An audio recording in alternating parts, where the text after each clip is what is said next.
이 중국의 비관세 장벽 현황에 대해 살펴보는 두 번째 시간입니다. 지난해는 K푸드의 해라고 해도 과언이 아닌데요. 김치부터 건강기능식품까지 전 세계에서 K푸드 열풍이 계속되고 있습니다. 하지만 중국 시장의 여러 규제로 식품업계는 아직 중국 시장에서 제 역량을 펼치지 못하고 있습니다. 김소연 기자입니다. 중국에서 유통되는 국내 기업의 김치 제품입니다. 중국어로 절임 채소를 뜻하는 단어 파오차이가 눈에 띕니다.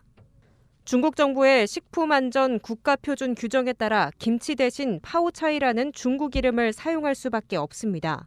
따르지 않을 경우 판매, 유통이 금지되기 때문입니다. 식품업계의 중국 시장 어려움은 어제 오늘 일이 아닙니다. 국내 기업의 분유도 중국 수출을 위해서 많은 산을 넘었습니다. 영유아 조제분유 제품 배합 등록관리법에 따라 까다로운 중국 기준을 통과해야 하고 한 공장당 3개의 브랜드만 중국에 수출할 수 있습니다.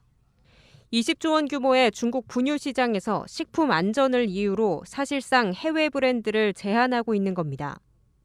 말은 그렇게 하는데요. 약간 이제 한국 제품에 대한 약간 규제죠. 여러 가지 외국 제품에 대한.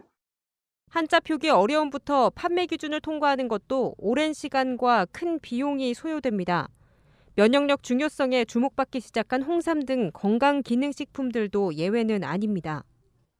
용도를 표방을 한 식품들은 모두가 다 그 용도에 따른 어떤 효능 평가 내지는 위해성 혹은 유해성 관련돼 있는 자료를 매우 디테일하게 보고 있기 때문에 기간적으로도 등록을 하기 위한 기간적으로도 한 3, 4년 정도 걸리고요. 비용적으로도 수억 내지 수십억 정도 드는 경우도 있고.